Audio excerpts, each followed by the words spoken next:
That's it. Nobody, even the police, you can stop a policeman from going to your property. Yes. For the police to come into your house, the police need a search warrant. Good. The only time the police will come to your house, bust into your house, without the search warrant from either the sergeant or from the magistrate is when there is enough evidence that actually that property has something that will endanger the society.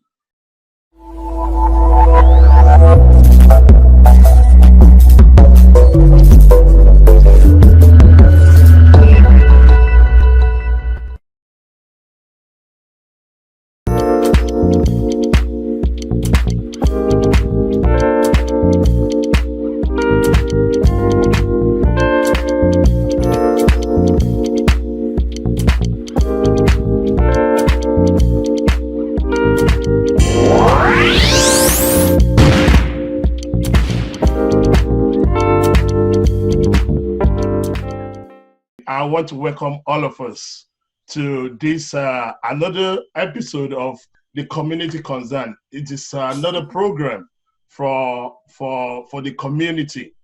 This is where we try and create awareness for the people in our community regarding different issues. We've been doing this for a while now, but today we will be talking about social services, the role of a social work professional in our community. The reason why we have decided to do this today is before today, personally, I have heard a lot about different things about social workers. And that has been a very long time ago. And then I decided that I'm going to create a platform where people need to be well connected with our social workers. And that is one of the reasons we are doing this again today. Today, we will be discussing about the roles of a social work professional in the community.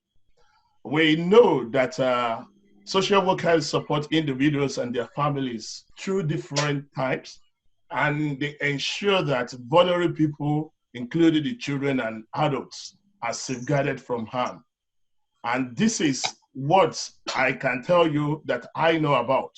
But I am not a professional, and that is why we have put together a group of professionals to talk about this. We have had different things.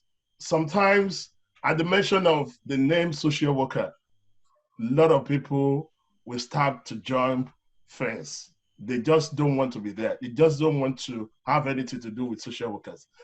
If you mention the name social worker, people term it as something else. So today, we want to try and make a clarification on some issues about social workers. Are they really the enemy of states? Are they the savior in our community? Are they really doing what they know best with themselves, or they're just doing it according to the guidelines of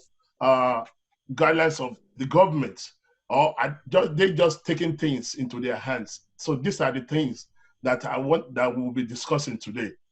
And here today with me online, before we go on, let me quickly introduce myself. My name is Tola Shitayova. A lot of people prefer to call me Mr. T. And with me, I will be your host today. And with me, that will be hosting along with me is Dr. Ati Mbikan. Dr. Ati Mbikan, please, can you unmute and introduce yourself properly? Hello, everybody. My name is Ati Mbikan, but people just call me Ati for short. So it's good to meet all of you. Thank you. All right. Thank you so much. And I would quickly like to just introduce our professionals. But after introducing them, I'll still give them the opportunity for them to introduce themselves properly in just two minutes.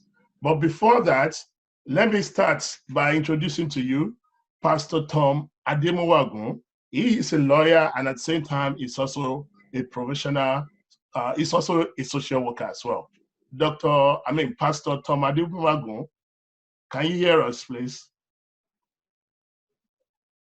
Pastor Tom Ademowagun. Yes, I can. All yes, right. Thank you. That is Pastor Tom Ademowagun. Thank and you. I would like to move on to another professional. She's called Florence Obura Omondi. Florence, can you hear me? Yes, I can hear you. Hello. Hi. All right, that's good. And I would like to move to Mr. Chudi Uzoma. I hope I pronounced that properly. That's correct, yeah. All right, that's good. That's good. And I have with me Mrs. Okay. And I have with me Mrs. Ajibike Adeyemi. Can you unmute, please, ma?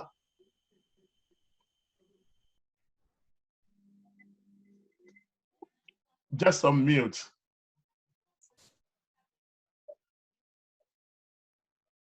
All right. While she's doing that, I'm going to give all our professionals here with us, the opportunity for just two minutes to properly introduce themselves before we continue. Can I start with Pastor Tom Ademowagun? Please, can you introduce yourself properly to us and let us know who you are? Thank you very much, sir. My name is Tom Ademowagun. I'm, as you said, I'm a pastor and I'm a social worker. I'm qualified social worker. I qualified 23 years ago as a social worker. Then I'm also a qualified solicitor. I practice social work day to day. And I practice in child protection and court team in social work practice. All right, thank you. Before I go on, I quickly want to advise or tell us that this program is being recorded. I should have done that since, just to inform us. Please, if you are happy for us to continue with that, can you please indicate by, all right, thank you. And right now it's being broadcasted on Facebook Live as well. If that is okay, is that all right? So I would like to, now I'll move on to Chudi Uzoma to introduce himself to us properly. Thank you so much for inviting me to this program. This is a program that really is part of the program that I will really say thank you for producing this program. My name is Chudi Uzoma. I'm a qualified barrister in Nigeria.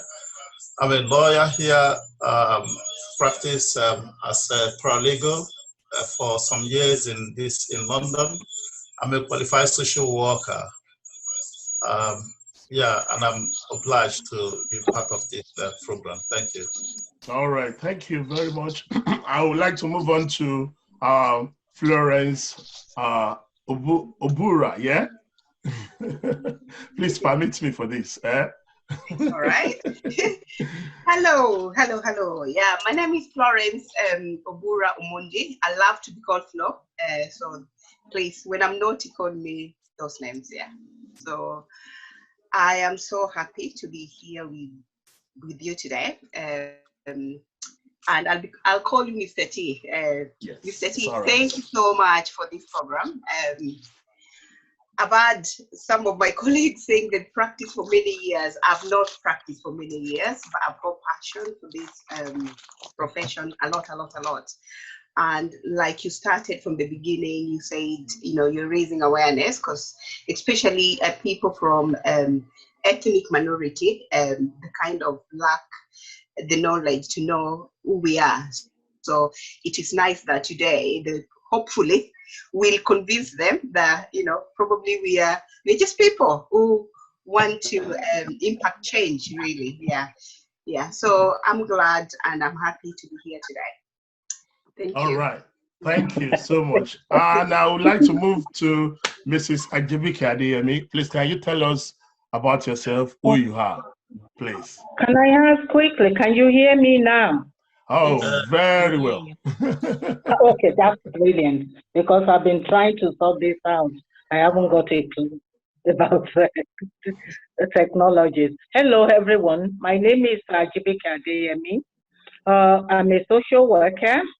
And prior to coming to the UK, I was actually a teacher in Nigeria. And when I came to the UK, I had to balance whether I want to continue to be a teacher or to look for something else. And that is to do with the discipline in this country.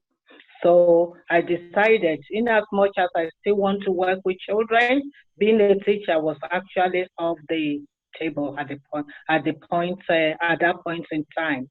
So I went in for social work training. I've been a social worker for 22 years. I'm a qualified Ofsted practice educator. I help some of the university to train students, and actually I've trained a lot of students who are managers at this point in time, and they are well versed in in ethnically sensitive practice. They are really good with ethnic minority people. I've worked as a mental health child and adolescent mental health worker as well.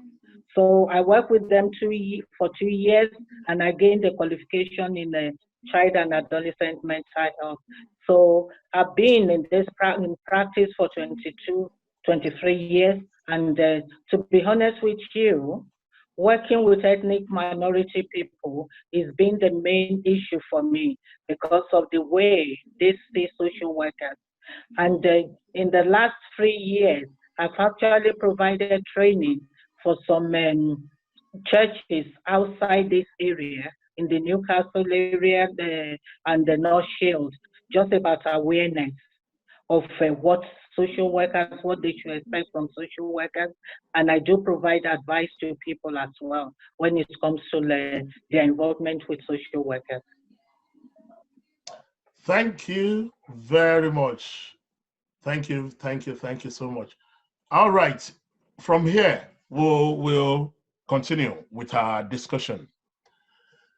The role and tasks of child and family social workers are important, as social workers are at the forefront of providing help, support, robust quality assessment, and public protection to children and adults and their families. And in today's discussion, we aim to improve our knowledge and understanding on these roles of social work professionals so that good practices and effective strategies may be implemented. To continue, actually, we have already assigned some topics to our professionals here. But I think I'm going to start with Florence Opura Omondi to tell hello, Florence. Can you unmute, please? I am. All right, thank you. So please, can you please explain to us the general definition of social work and the qualities of social work? Thank you so much. I'm going to be very careful because I'm not really qualified. People have really done this job for a very long time. And I've just had Ajibeke saying that he's a practice educator. I've only worked. So if I don't define things properly, please, pick me up. I've only qualified for 3 years. So I'm going to be very careful what I say. Don't worry, she's a good mother. She has always been there for all of us. Yeah. So be rest assured, you have no problem at all. Yeah. Don't worry, nobody. So thank you so much. Wherever you are joining us from, you're welcome. As they say, my name is Florence Opura Omondi. I'm a social worker working with adults. I don't work with children. So I work with adults from 18 and above. Yeah. So anything to do with that, please come to me. No children. I've never worked with children at all. Yeah. Although I've got lots of knowledge, because when you train as a social worker, you're trained to work with all client groups. Yeah. So it's not just adults.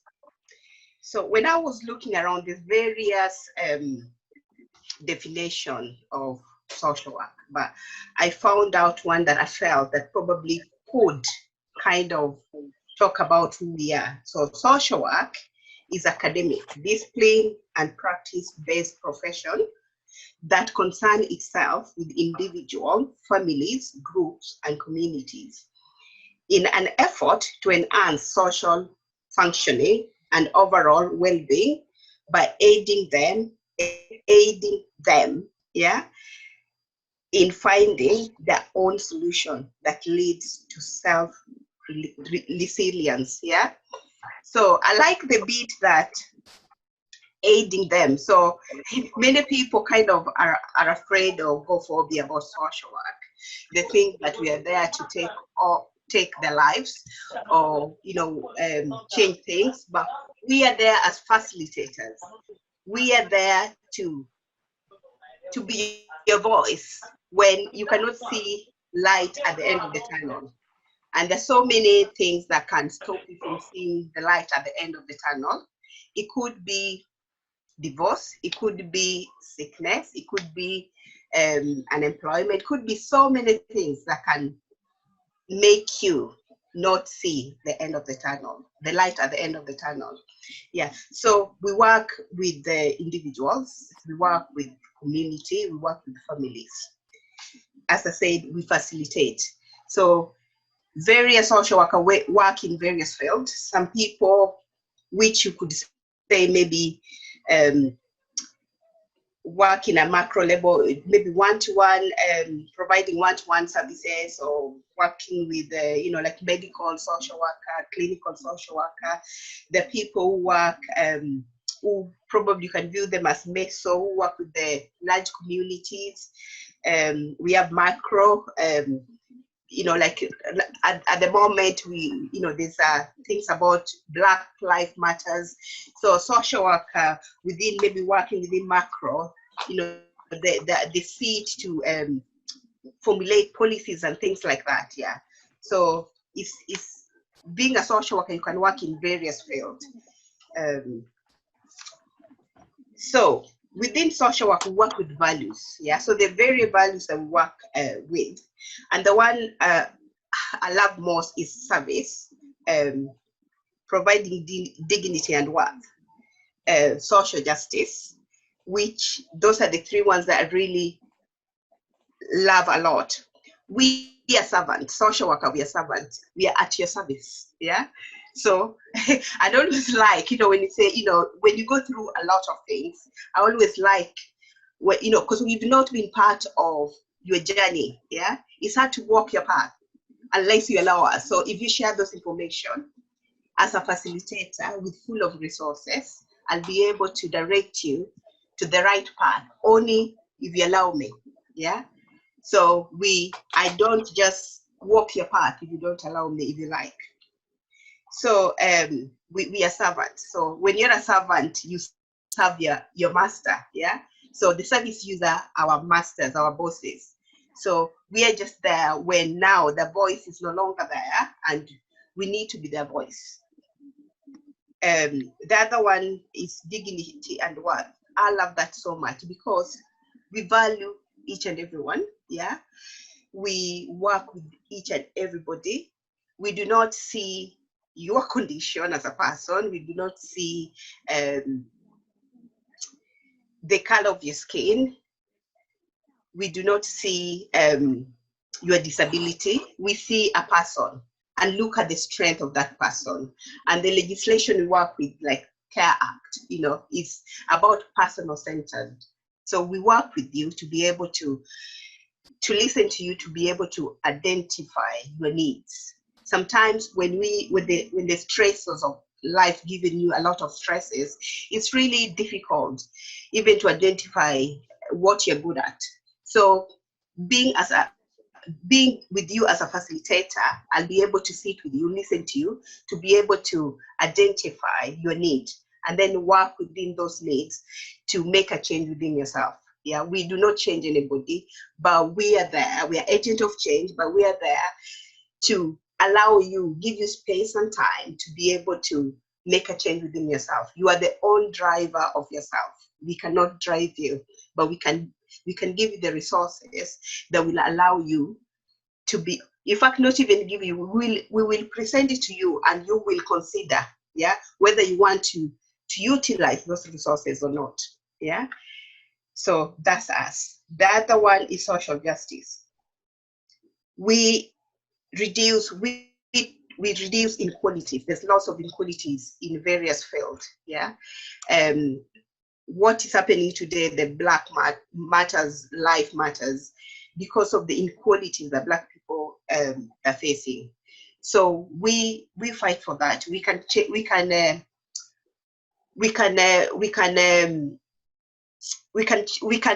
fight the system within organization, agency. Yeah, we can try, change the policy, work with those policy, whether if those policy that are there to meet the need of those individuals. So that's us. So those are the skills, are the qualities. You need to communicate. You need to be a person who is active listener. Because if you're not listening to individuals, they will never be able to identify the needs.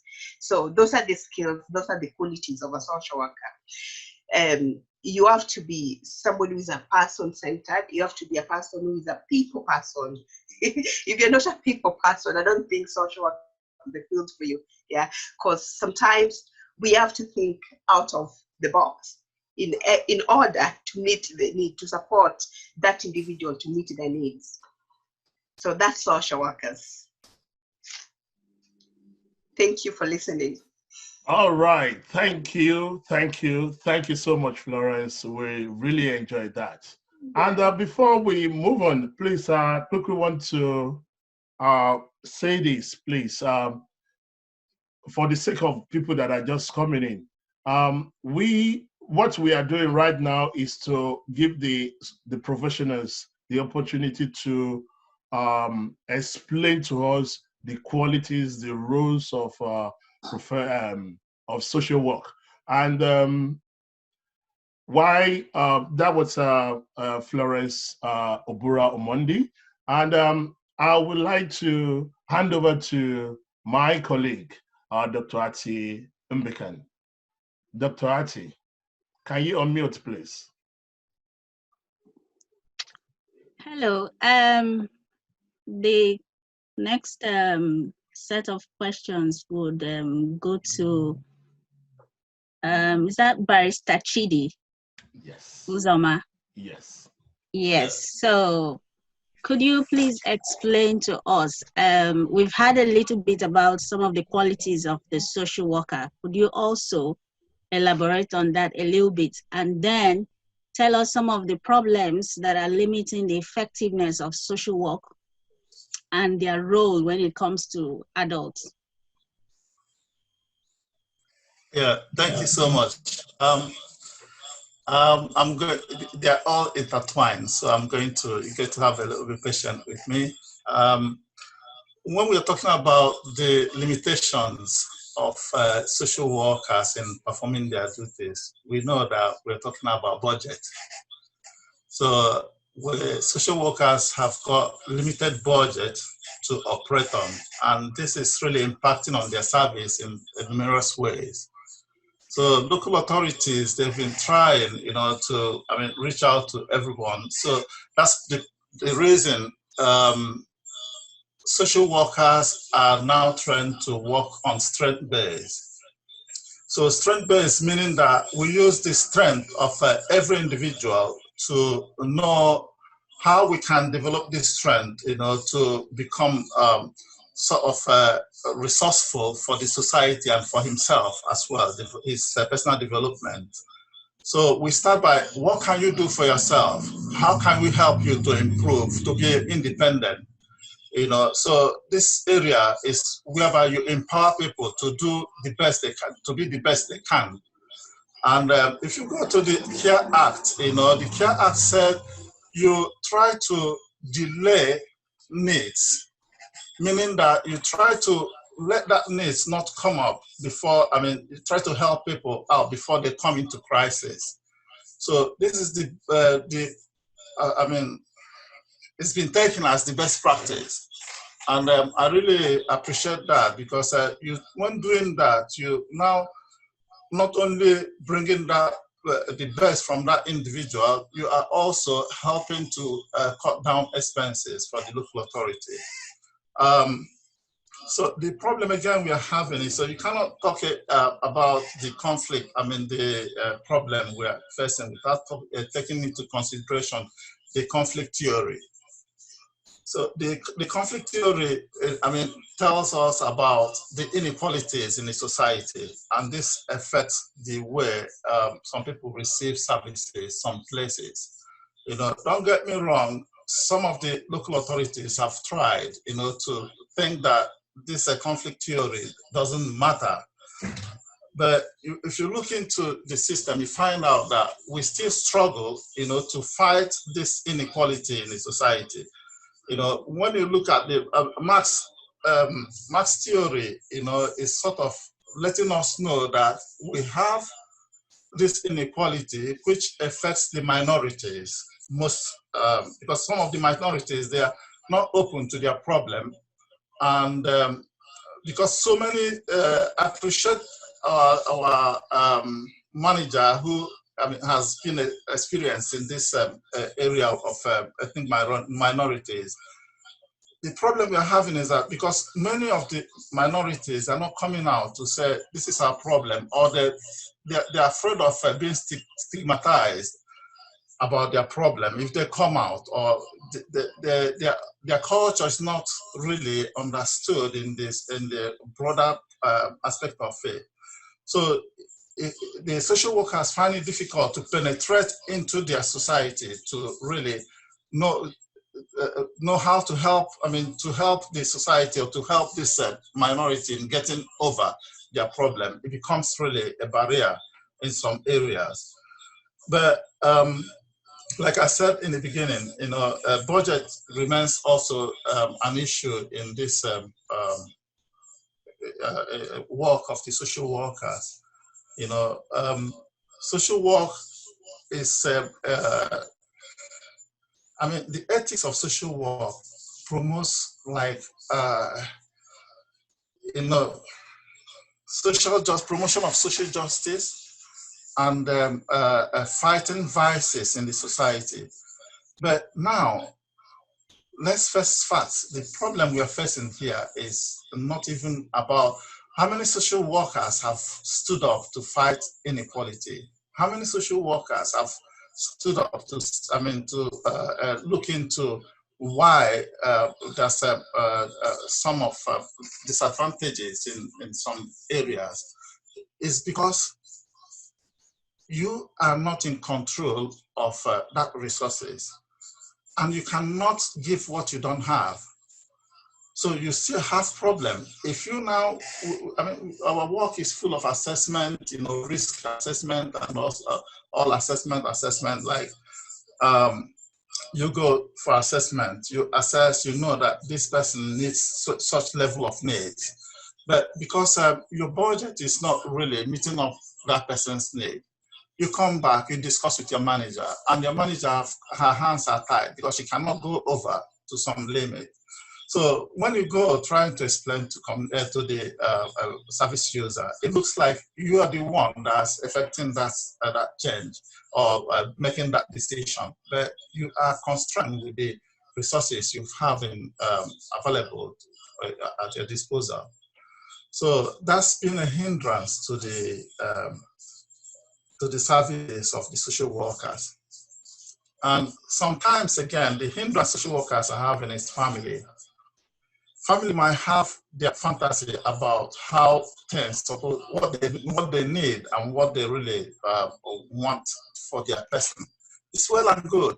But when you now start to addressed that issue and said, look, this is what we can provide, and this is how things are being done. But with you coming in the middle way with us, that's why I said in the beginning that strength-based remains the key to some of the issues we are facing, if we use it judiciously, and it depends again on, because we are working, social workers work with discretion. We work at our discretion. That power. For you to use your discretion to make decisions.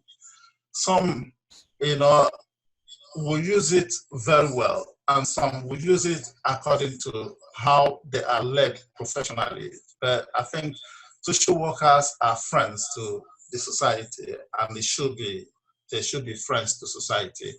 We work for the society, and like my sister said, we are servants to the society, and we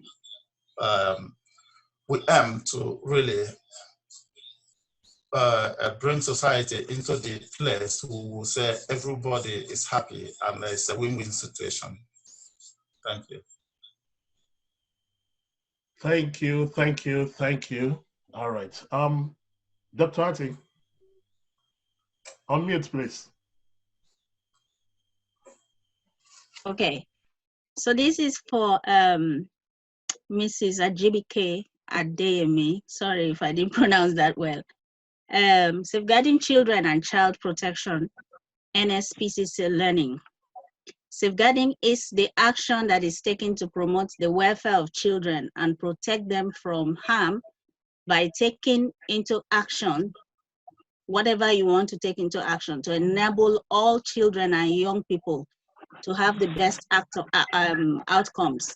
So what is the role and responsibility of social workers in safeguarding the children? And then tell us a little bit about child protection, if you will, ma'am. Okay, thank you very much, my sister. Actually, first thing first, child protection social workers, we are actually friends of the society, but we're not seen as friends at all. And again, we are guided by the policy and procedures that we have to follow to ensure that children are safe within the community. And thank you very much for giving the definition of safeguarding, because I've got it here as well.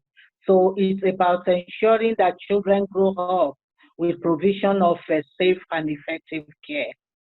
So the procedure, which is safeguarding procedure, is actually guided by working together to safeguard children. We have the one that's from 2018 now. That provides the guidance for interagency working to safeguard and promote the welfare of children. And in that regard, what they are saying is safeguarding children and protecting children is actually not the social worker's responsibility alone. It's multi-agency working professionals' responsibility. And when we say this, we're talking about health visitor, we're talking about school, we're talking about midwife, we're talking about the GP, we're talking about everybody or anyone who is had a direct contact with a child. So we all work together to actually safeguard the welfare of children. However, we've had difficulties where everybody, other professionals will actually feedback to social workers, or they will provide information to us. They will raise their concerns with children social workers. And when you raise it with the family, these professionals, then they stand back to say, we just want to keep our relationship with the family, so don't mention our name. So in that regard, we do remind them that working together to safeguard the children, the document actually gives each person equal responsibility to safeguard the welfare of the children. So when I look at safeguarding children, I said it is responsibility of all the agencies that comes into contact with children. Example of safeguarding issues, we include sexual exploitation, because we don't normally look at that. Allegation from a child or adult, because a child could make allegation of physical abuse, sexual abuse, could make allegation, could actually provide information at school about domestic violence going on at home. So, and again, it's a safeguarding issue could be forced marriages as well. Young people coming forward to say, yes, we've actually differentiated this marriage with somebody outside the country, so I need help. And there's FGM as well, so which is a female genital mutilation. So that is coming to that is part of the issues we deal with now in safeguarding, because that is not acceptable in this country. I know in Africa that was acceptable, but in this country that is not acceptable at all. And we have issues around radicalization as well, because young people, they are forced into this radical life where people take them out of the country to places, and they couldn't even make decisions about whether it's right or not. And we got the gang culture, which is a big issue in this country now. When I've worked with different local authorities in the UK in the last 2 years, because as a contractor and somebody who works, I work for myself. So I've met lots of young people who are in gang cultures, and they just don't, they need to be safeguarded, but you just don't know how to help these children. So those are the few issues around safeguarding. And again, when we talk about child protection, that focuses on protecting children that we've identified as suffering or likely to suffer significant harm. So there are child protection procedures to be followed, which allows us to respond to concerns around the child. And when we're talking about child protection, it doesn't just happen, because it has to go through the referral. So I will just discuss the referral processes now, the sources of our referral. So the first one is referral. We could receive a referral from health visitor for children between the age of 7 days to the age of 5 years old. When I say 7 days, what I mean by that is when the child is born, there is a midwife involved, and after 7 to 11 days, they pass it on to the health visitor. So the health visitor could actually make referral if she's really concerned about the welfare of the child, and the health visitor is involved with the child until the child is 5 years old. So we could get referral again for unborn babies from the midwife. And when I say unborn babies, I mean children that are still not there, that are not born from age 0.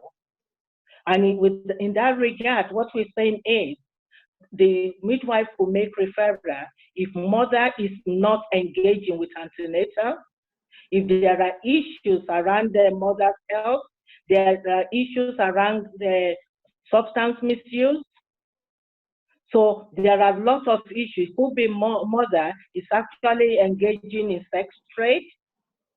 So when mothers actually, when they enroll for when they go for the first antenatal, what they will do is after a couple of weeks, they do some tests on them to check that they are not using any substance. And if there is any indication that they are abusing substance, they'll make referral to us. And that referral means there will be assessment completed, because everything we do is start with assessment. So that's another source of referral. We've got school for children as well who make referral to us. They could, because they have contact with children every day. So if they are aware, if the child should make a disclosure at school, it could be around domestic violence, it could be about physical chastisement from any of the parents.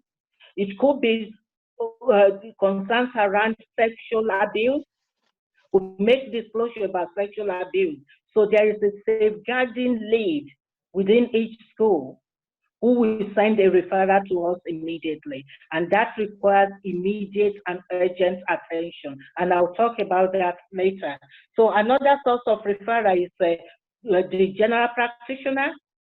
If the GP, if they have concern around the welfare of the children or around the behavior of any of the parents, then definitely they have the responsibility to send a referral to us. So hospital as well, because when children are taken to the hospital for treatment, the hospital will actually assess the situation, and if they feel that the injury to the child is unexplained injury, which will term the non-accidental injury, they will make immediate referral. And to be honest with you, all these people, they are well trained in safeguarding issues, so they know what to do when things happen. They know where to make the referral to. So the concerned member of the community as well could make referral, because a neighbor could be hearing the child crying every night, or parents shouting at the child, or domestic violence going on within the family home. So a neighbor could pick the phone to say, look, I'm really worried about this child. I'm worried about the child because this is what is going on within the family home. And we've got family members as well. It could be extended family members saying, really, I'm worried about my daughter. I'm worried about my daughter's husband because they are misusing substances, or because they're not feeding the children well, they are neglecting their children. So they have responsibility, and they do take their responsibility very seriously. They will make referral to us as well. So we have sometimes we receive referrals from Childline, which is through the internet, because there is a part of the Childline. You can actually go on the internet to make a referral. It could be anonymous referral, and you could make the person could mention their name, and they could go through NSPCC as well to make the referral, and the referral will still get to the children's services. So all these referrals are then looked into in order of severity. So the referral actually go through the first contact, where they screen and take the decision about the severity of the situation.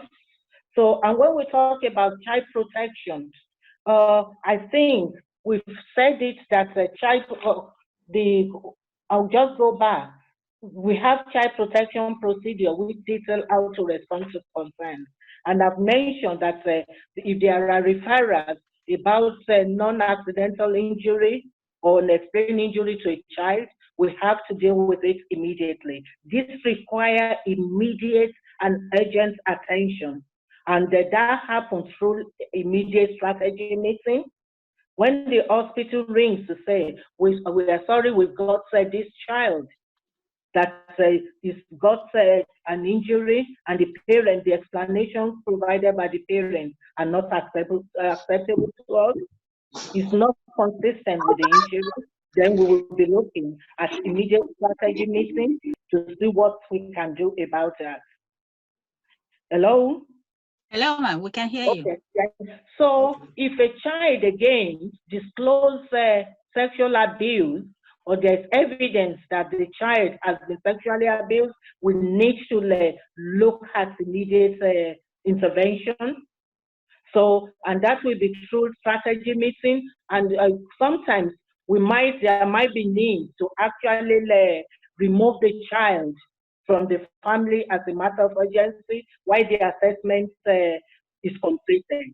But there is need in such cases, whether it's unexplained injury or disclosure of sexual abuse, that child will need to leave the family home. And in that case, we'll be asking the parents to actually give us permission, which is consent, to actually admit the child into local authorities for placement, But most of the time, parents will say no.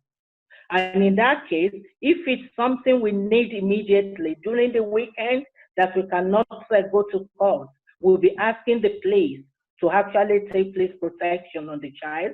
And that will last for 72 hours. And that gives us enough time to actually go back to court and get a court order to safeguard the welfare of that child. So another thing we could do is, which is immediate response as well, we'll be going to court immediately to get an emergency protection order to safeguard the welfare of the child, because we are worried that there's imminent danger to that child. And to be honest with you, all this is to safeguard the welfare of the child immediately. We are bound to actually complete an assessment of the family situation to see whether the parents are going to engage with the intervention, whether there's need for intervention to actually promote the welfare of that child, and whether they are able to effect the changes to their lifestyle. And when we're talking about assessment, we're talking about gathering of information. We'll be looking at 3 areas, which is child developmental needs. We look at what their needs are in terms of health, in terms of education, emotional development, identity, social presentation, and we'll be looking at their relationship as well with parents and relationship with siblings. And the second part will be the parenting capacity, the capacity of the parent to provide care for each of these children. And when we're talking about that, we're looking at basic care. Is the basic care of these children okay? Are we satisfied that the parents are able to provide clothing, food, and they're able to actually meet the basic care needs of this child? Then we're looking at ensuring safety. Are they able to actually ensure that this child is safe?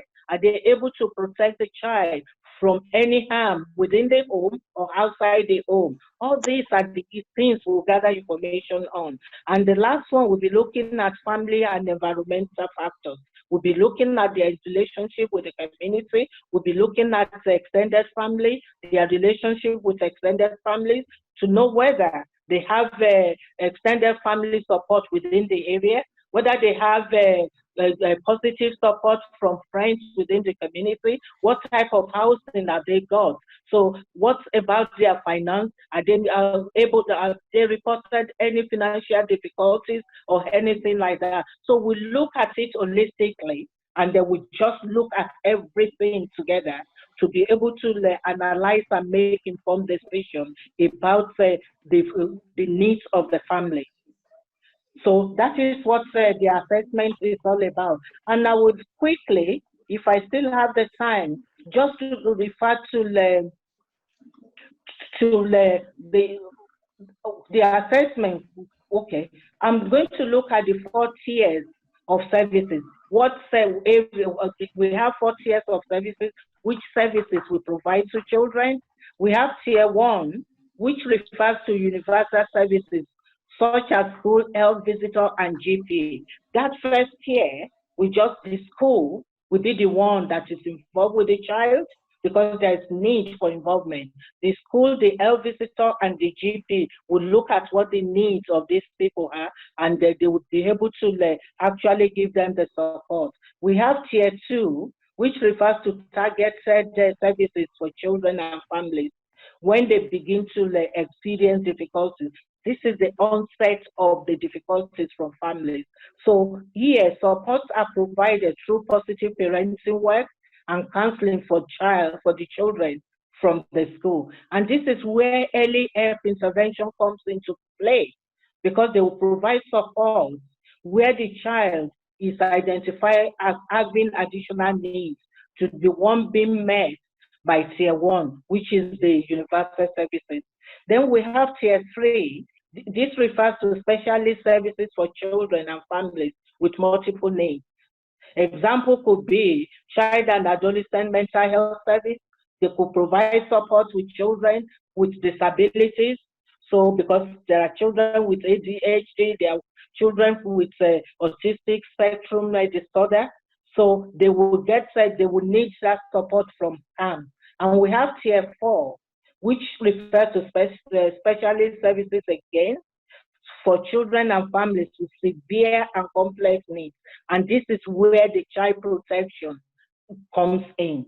So this is where we're saying there's need to actually support this family through child protection plan, and the plan will be drawn, an assessment will be undertaken, and we'll be looking at the right way to actually support the family. However, our people, especially not only Black people, because I'm not going to put that stigma on them, but even white people, they just see our involvement as being intrusive.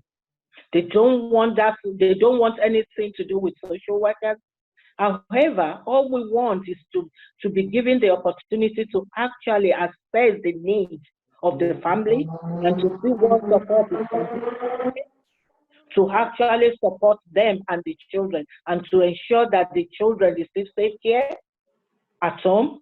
So that's one thing. And again, I can quickly move to the child protection, the type of abuses we look into. So we look into physical abuse. That is when a child is being physically chastised. I know in our culture we say, actually, in my culture, in my country, I was smacked and nothing happened. That helped me. I've had lots of families from our culture who will say, actually, cane doesn't kill a child. However, although you are allowed to smack a child, but not to leave a mark. But what we do say is, it's better not to smack at all, because the only reason you want to smack the child is because you are angry with this child. And it could be out of the way, you could get out of way by hurting the child. That is number one. 2, sexual abuse. When there is sexual abuse, whether by touching or an adult is exposed himself or herself to a child, or the child is made to actually or is being exposed to adult behavior where adults are actually messing about with each other, that is not acceptable at all. Then we have emotional abuse, which is the worst one of all, and it's very difficult to actually identify, because you can only talk about emotion, you have to prove it, especially in the courts of law, what you mean by that child is suffering emotional abuse. But from our point of view, a child that is witnessing or being exposed to domestic violence, that will impact on his emotional well-being. The child will be worried about the parents, especially the mother. The child will be worried about home life. The child will be blaming themselves to see whether they are the cause of the problem. So they will go to school. Instead of actually settling down at school, they are worried about their parents. But most of them will be able to talk at school about what they are worried about. So that's one thing. The last one is neglect. Neglect starts from the child being actually unborn. When a mother has refused to actually engage with antenatal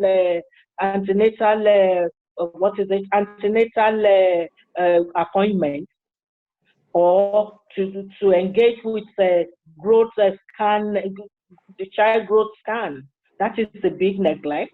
And a mother drinking during pregnancy, using drugs, that is neglect of the child. And again, not meeting the basic care needs of the child when the child is born, or older children, that is neglect as well. So those are the 4 areas of abuse that we actually look into all the time. And to just finish this, I will just look at our own culture, our people. I know, and this is to do with ego, and I've had that experience. I've met people, I've spoken to people about ego, especially with our Nigerian men. I'm sorry, I'm not labeling anybody. They feel they've got every right to smack their children. Nobody tells me what to do. If you have if you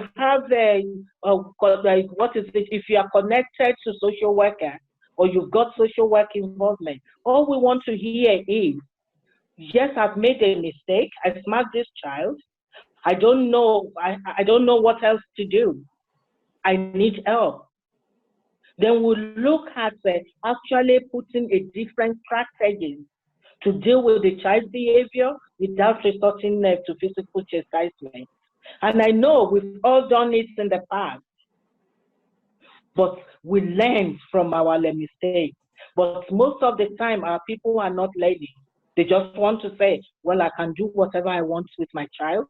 And nobody, but when it gets to the point that you can no longer help them,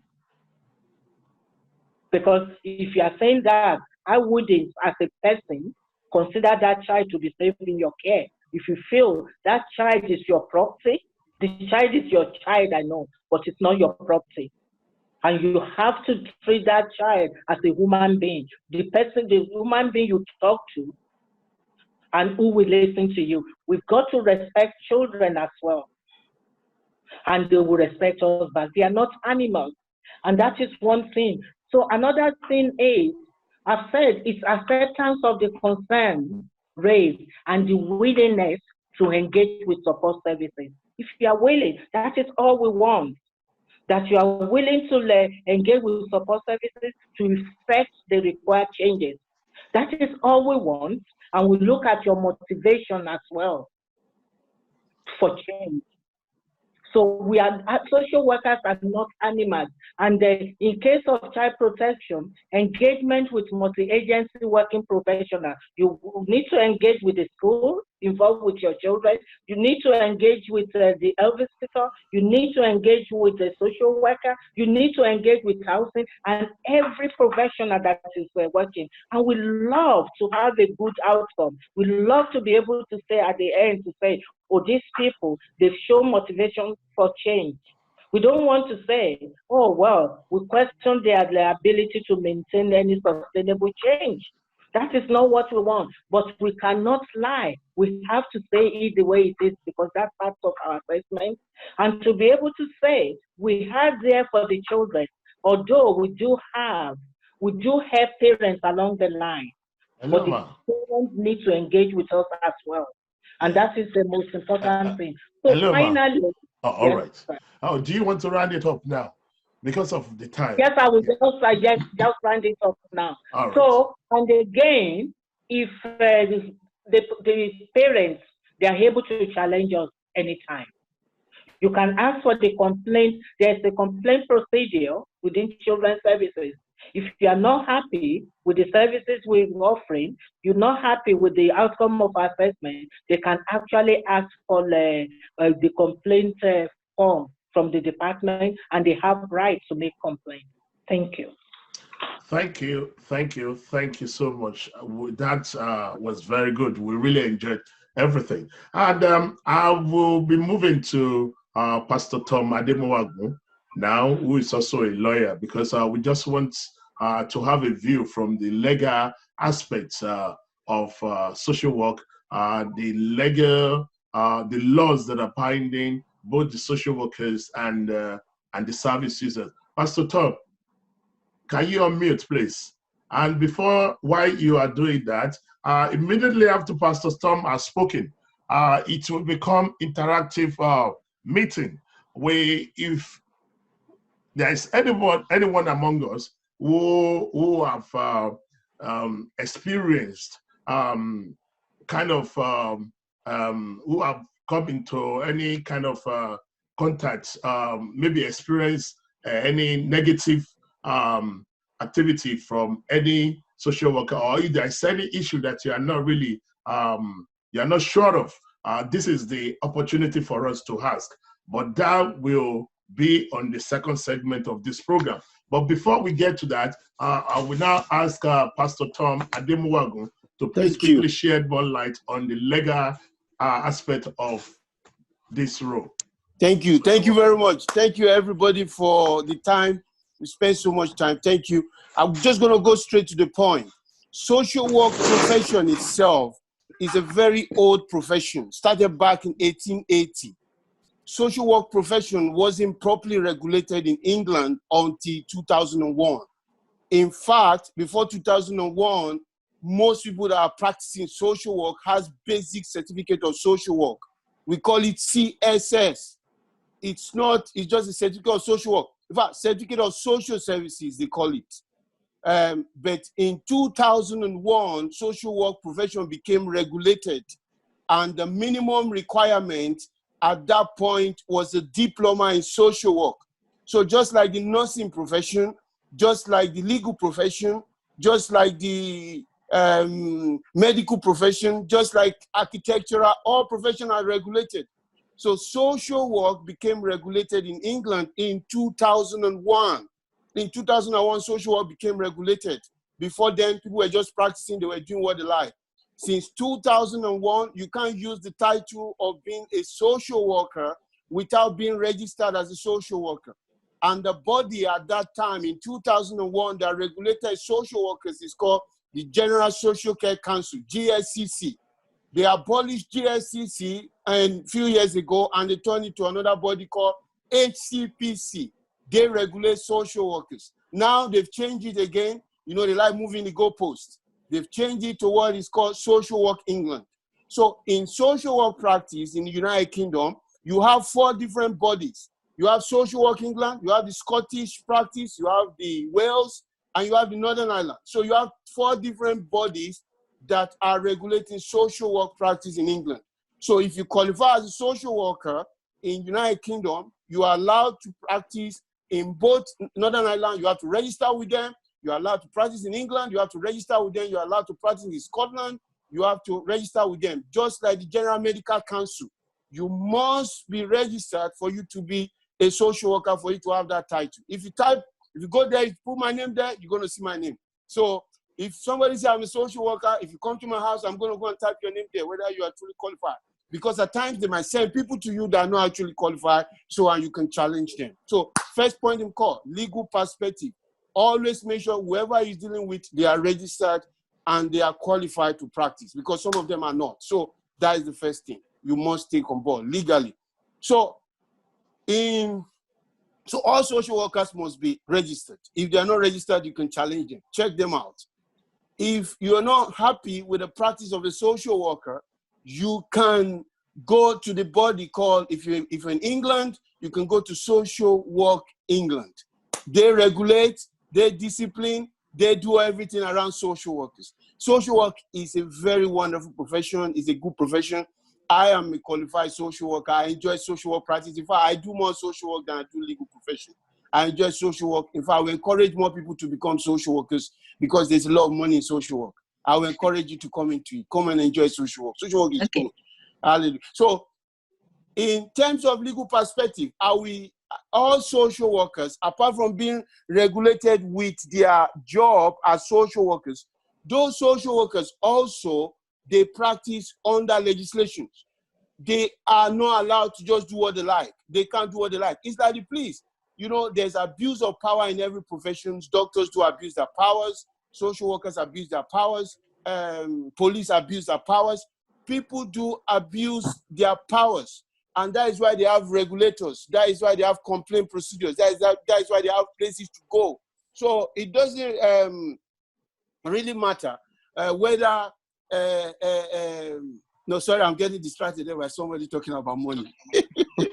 Somebody was saying, I'm not sure whether there's so much money in social work. Honestly, there is. There is money there, to be honest, compared to legal practice at times. You can make more money in social work. So let's go back to the point. So those social workers, you see, they have, as Sister Jivike said, they have procedures they follow. They must follow it. So they can't afford to abuse their powers. So what is the power that they need to follow? I'll quickly tell you the legal aspect of it. For a social worker to go out, if it's children's social work, they have a legislation that they practice under, which is called the Children's Act. The Children's Act, you know, most times they use the one 1989 Children's Act. They use it. but the current Children's Act, they have it up to 2018, 2019, but it's just modification from 1989. So most of the cases we do in court, we always use Children's Act 1989 as our main practice. What I would like you to know is, if you get approached by a social worker, most times when social workers come to people's houses is because of safeguarding issues. But you must understand that the social work profession has two angles to it. You got safeguarding and providing of needs. And that is what I'm going to quickly share in the legal aspect of it. Safeguarding and provision of needs. So the legislation that governs children's social work and even adult social work, Adult and Social Care Act, most of those legislations are being implemented by the local authority, just like the police. The police enforce the law. They have legislative powers that they use to carry out those things. So the social workers also have those executive powers, if you allow me to use that. So those are the powers they use to go out and do those assessments. If a social worker comes to knock your door as like a police, they are coming because the state has given them a power to come and knock the door. So when they knock your door and they say, we got an allegation or a phone call or whatever of this has happened, you know what we do if it's a criminal matter? Somebody was asking on the social Facebook that what's different between a criminal solicitor and a family solicitor. So I've been trying to tackle some of that also. So what happened is when they knock the door and they say, oh, somebody has made allegation, we are here as a police or whatever, because at times social workers and police, they go out. They tell you what the allegation is all about. They tell you these allegations that have been made, your child has made disclosure, or neighbor has said this, or the hospital has said it, or that has said it. What you need to do is you need to listen to them. Obviously, you will panic. Obviously, you will panic. You have to panic because obviously you're not expecting a call like that. So you panic, they explain the reason they've come. They say, okay, you explain your side of the story. At times they say you might need to come to station with us because the allegation being made also involve criminal matters. Because, for example, if a child says you have touched them, you know that there's an aspect of crime there. And there's also an aspect of safeguarding of that child. So crime and civil goes together because social work as family matters is come under civil law. So when they approach you, what you need to do is you need to seek legal advice straight away. Just like when you get arrested or whatever, can I get legal advice before I say anything? You get legal advice. You get 30 minutes free legal advice. Phone a solicitor, this is what has happened, this is the allegation they said your child has made or social person has made. They'll tell you what to do. Then they'll take it up from there. Legal aid will pick it up. If it's a case that is going to go to child protection or whatever, they'll tell you what to do. So quickly, you must always seek legal advice. Don't start speaking to anybody without saying, give me some time, let me think, because you will panic.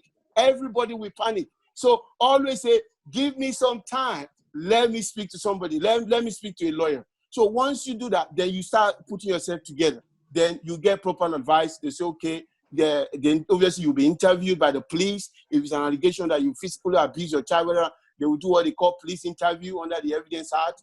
The child too will be interviewed under what we call ABE interview, video interview. They'll take the child to go interview the child also. So they interview the child, they interview you as a parent. So they marry it up. And if the local authority, like Sister GBK has been explaining, if they need to safeguard that child, the first thing they need to do, take this, very important. What they need to do, first of all, is if they want to remove that child from you, what they need to do is they need to look for a relative or a friend to keep that child rather than putting the child in care. So you can stop your child from going into care by saying, I have this auntie, I have this uncle, can you please assess them so I can put my child there? So they are duty bound to put that child there under what we call Section 20. So you give them consent. Give them consent. Don't fight with them. If you fight with them, you are making the matter worse. You are making it worse. Don't fight with them. I have an auntie, I have an uncle, go and let them stay there while they investigate it. Because they need to remove those children so that the evidence will not be tarnished, so that you will not stain that evidence, so that you will not start telling the child what to say or start controlling things. So they keep people somewhere, so they try to marry things up. Actually, what they are after is whether they need to protect that child. So let's forget about the police and safeguarding. People talk more. Let's talk about what you can gain for social services. You can gain so much from them. And I think we should always gain from them. Most of us don't take things from them. You need to. If you're struggling, your child is not abused, there's no problem with your child, everything is going on well, but you're just struggling mentally, you got mental problem, there's a lockdown, what you need to do is you need to approach them that, look, you're struggling in this area, you know, it's not a crime for you to say, I'm struggling with my mental health. Can you put my child in respite? I can't look after this child now. Don't let it become safeguarding. Approach them. And when you approach them, most times you see them, then social services don't want your children. They say, no, we don't have money. We don't have money. You go and look for somebody and sort yourself out. You see the other side of the coin? So you can also approach them before things get worse. You can approach them and speak to them and say, I need help here. I don't have money for food. They under the Section 17 of the Children's Act. They are meant to provide for you. Every local authority, they have a budget under Section 17.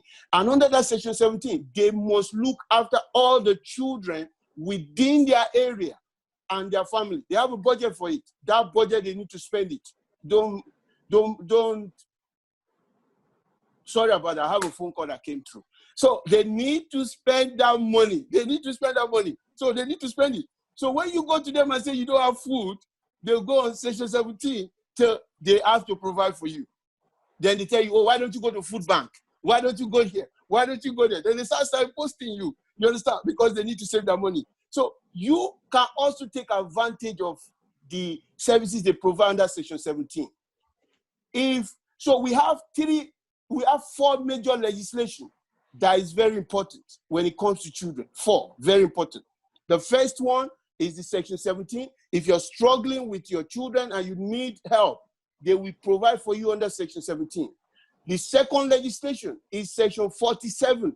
When they come to your house with the police, when they want to come and investigate you, they're doing it under Section 47 powers. That is when they come in, the social worker is coming to come and ask you questions.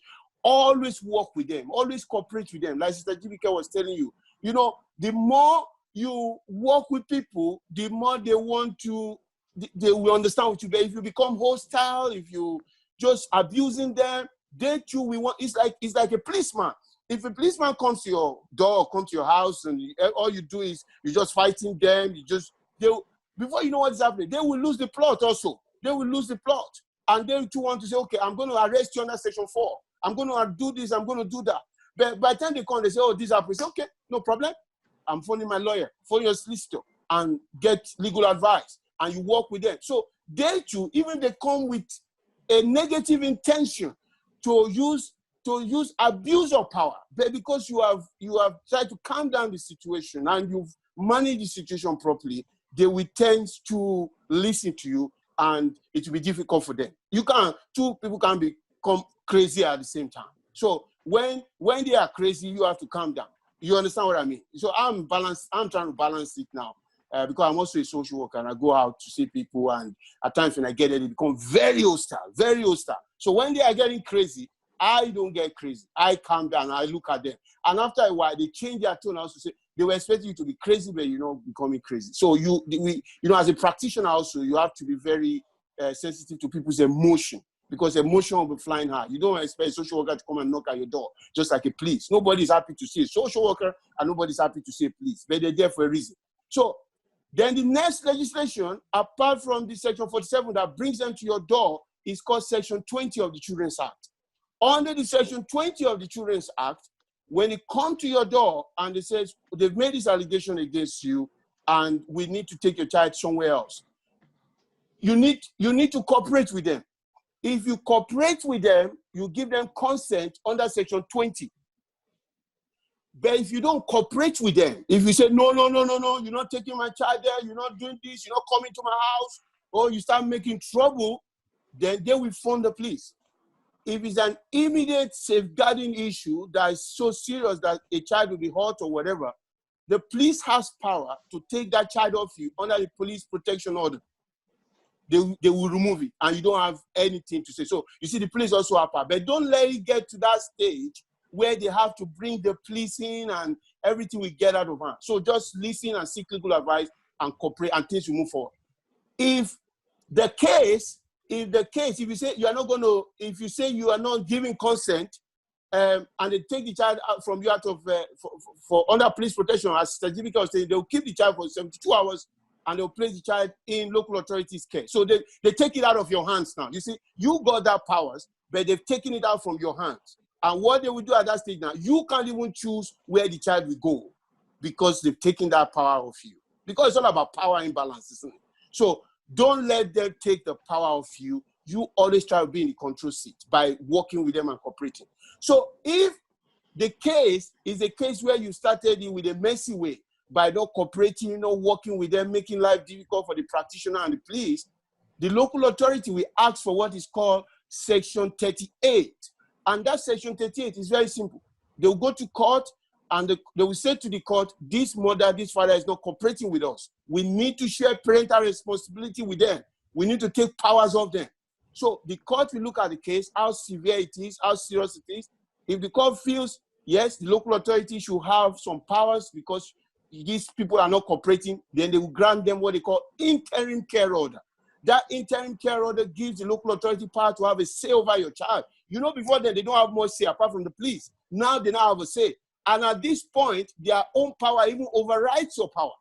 Because you can say you want to say, no, you're not doing that. And that is where many parents fall into problem. Because you've lost that part of your rights because the way you started the case. So always work with them. And when they share that parental responsibility with you, they are duty bound to always get your own view of every decision and make sure you run your decision through your solicitor. Always make sure, seek legal advice, talk to that lawyer. The lawyer is being paid by legal aid. Speak to them, phone them, they are not replying, email them, contact them, ask, look, this is what the social worker is asking. He's asking for this assessment. What do you think? The lawyer will advise you on what to do. So that is important. Then let's take it further again legally. If the case, the local authority now is now saying, oh, these children shouldn't go back to their parents. Or they should go and stay with this auntie or this uncle. We can't have these parents they are not good parents. They will harm these children.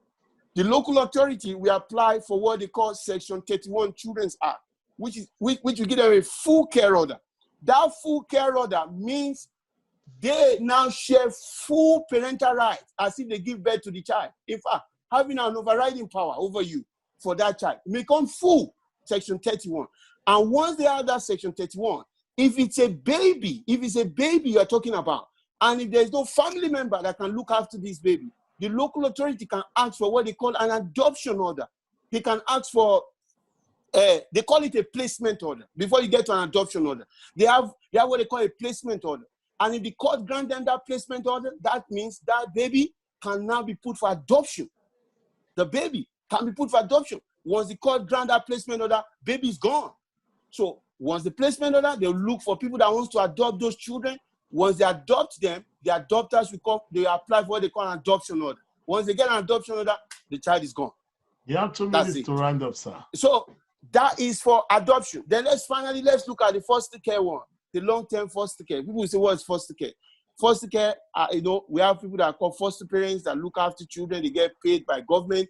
It's not a job per se. They're helping government to look after children, but they get paid for it. Then we have another one that is called the special guardianship order. That is so rampant. Most of the children these days, the grandparents that have been removed from families, they're being looked after by their grandparents.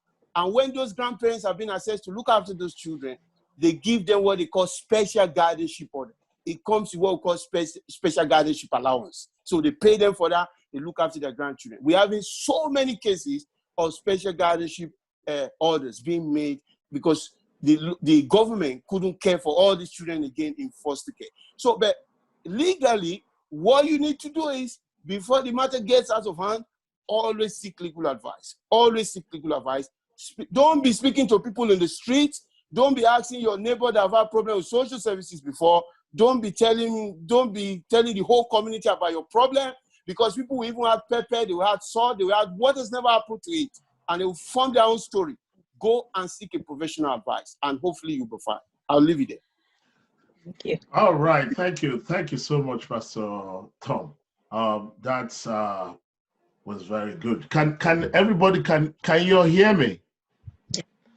I hear you. All right. Okay. Now we have come to the second segment of the program.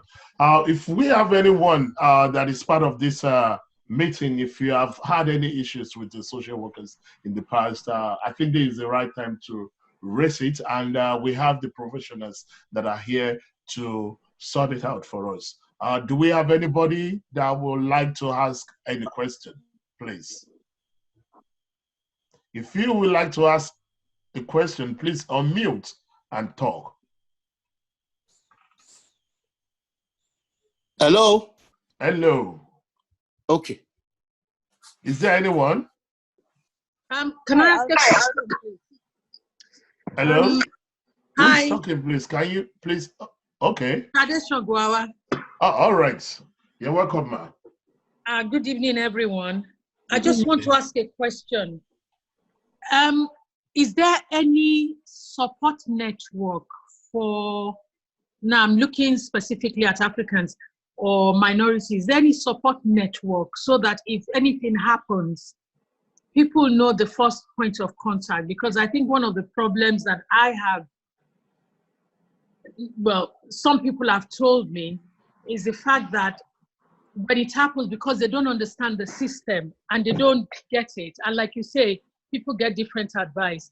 There's nobody, you know, like a body or a forum or a network that they are aware of that could give them that immediate support or that initial advice that I've heard on this forum, on this meeting today. We have. I will tell you quickly. We have, so that we can go on. We have. There's a body called British Nigerian Safeguarding Children. British Nigerian Safeguarding Children. Yes, I'm one of their people, or whatever, regional, whatever. They phone me, they ask for advice, and I give them free advice. So if you have problem with social services, I will try and give the details to the coordinator. You ring them, British Nigerian Safeguarding. They're based in London. You know, most of these things are in Manchester, London. They are very active in this area because we have large communities. But in this part of the country, most people phone me anyway, but I can only do as little as I can. But it's always better you go through this big body, because if you're dealing with one individual, remember I also work for the system. I don't want my name being mentioned, so I have to protect my bread and butter. So, but if you go to this body, this body as British Safeguarding, I will give the details to the coordinator. Then you can phone them. Then they will phone whoever is a professional, like phoning a doctor or phoning seeking third legal advice, and they will point you in the right direction. So apart from that, also apart from British Nigerian Safeguarding Consortium, there is also some BME groups also that also support Black ethnic minority people. I am the coordinator of Black ethnic minority in Durham. So people always phone me from that side of the town about when they have issues with immigration, social services, all those bits that I am a practitioner. And there are aspects that obviously I give free, and there are aspects that I charge for as private practice. So, but these people, they are there to help. You should always contact them. Can I just come in, please? Yes, please. Hello, Sister Shade. The thing is, within the church and within the community, there are lots of people who know they can actually knock at my door, they can pick the phone and ask for advice. But you know me, one thing is, I will not lie to them. I will tell them the truth, but it's always very difficult for them to hear what they don't want to hear. And that is the problem. But as far as the Middlesbrough Scouting is concerned, and as far as the North Shield, have managed to provide useful advices to parents, immediately the problem starts, so that they can get themselves out of the mess. But when they've got to the court, and the court has made decision, and a final care order is being made on the children, it's very hard for any social worker to actually provide advice on them getting the children back. Is that okay? Yes, yes, thank you. But one other thing, would that also, I understand the Nigerian bit, but other communities, you know, it can be Iranian, it can be. Okay. Let me answer that. In terms of getting advice, because part of the problem you should also understand is, I personally have a private social legal consultancy that I run, that people pay, not in this area, people pay from other regions to get social work advice. And I always say to people, if you pay monkey wages, you get monkey advice. There are social work consultancy, just like legal profession, that pays. You go and pay them, just as you are calling a lawyer, go and call these social work consultancies. People pay. I practice as independent social worker. So they pay, the court will pay, the local authority pay, private individuals pay. So at times, rather than people knocking on people's individual door like GBK is doing, giving free advice at times, which if you are not careful, people can complicate your life because they'll go and quote you. But if you come to my consultancy, if you pay, I will back my advice up that I gave you the advice, and I have insurance for it, I have registration for it, and I have everything for it.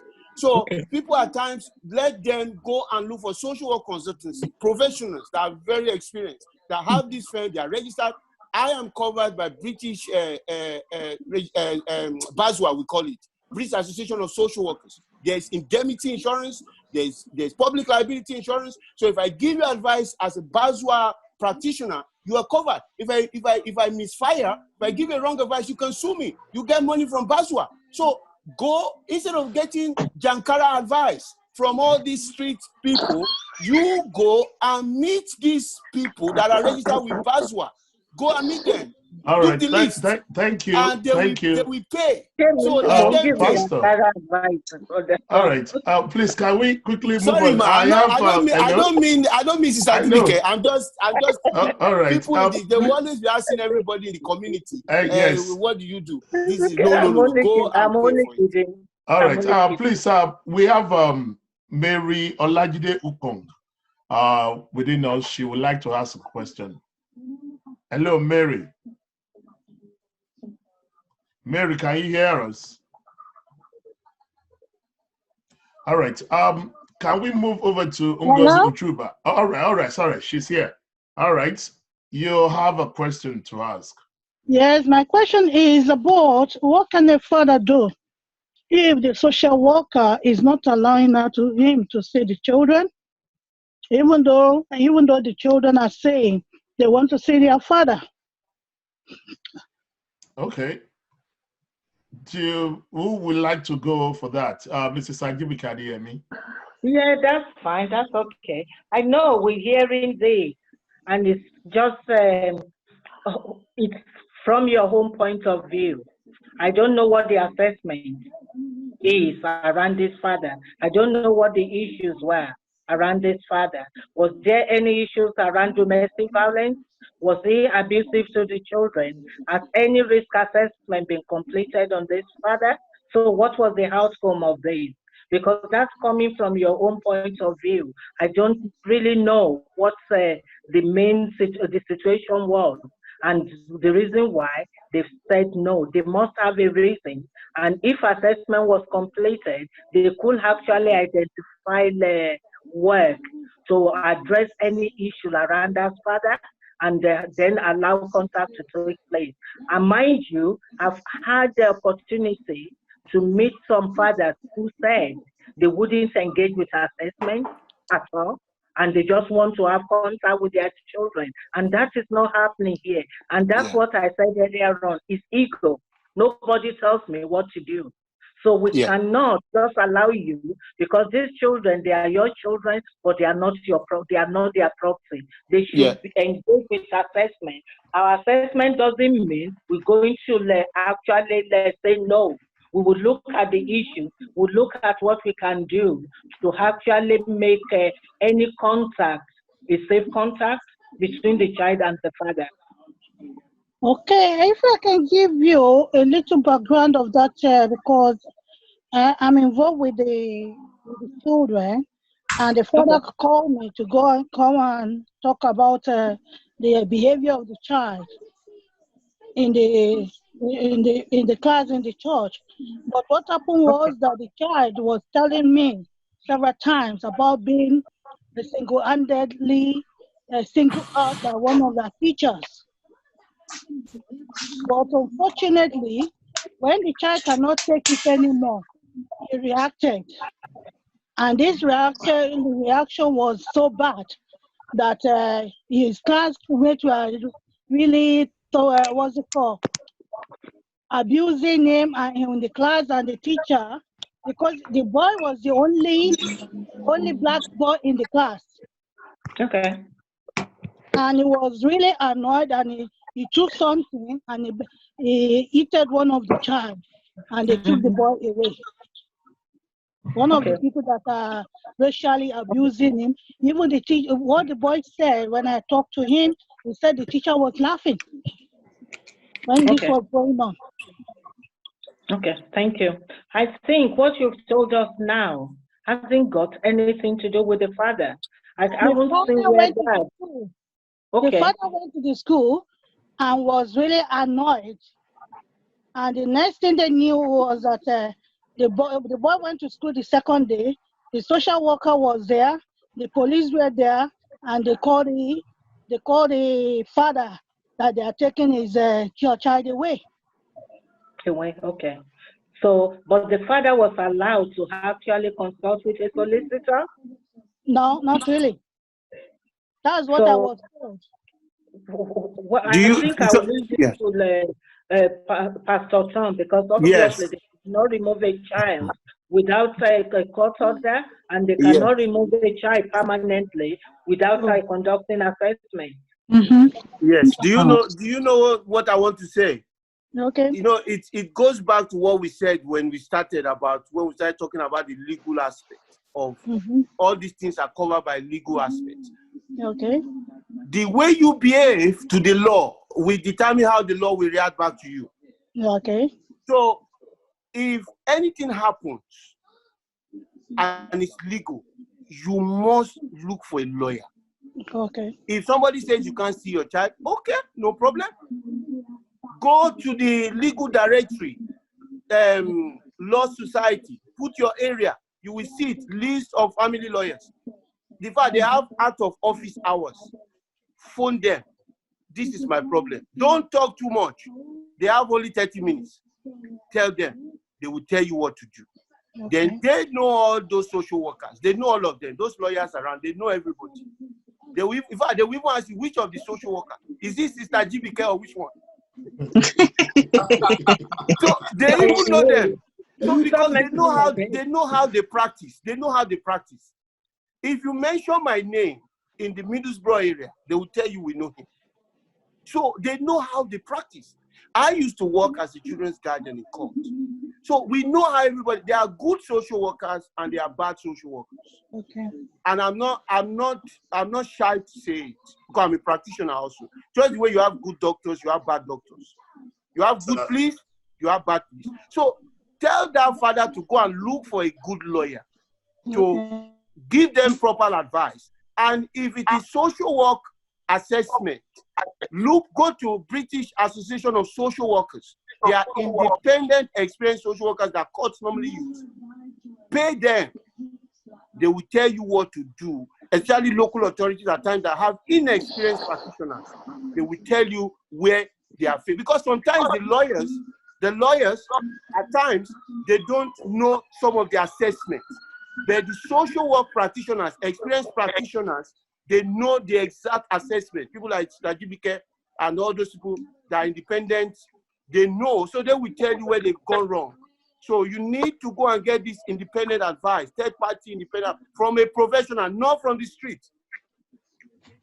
All right, thank you. Thank you. Thank you very much.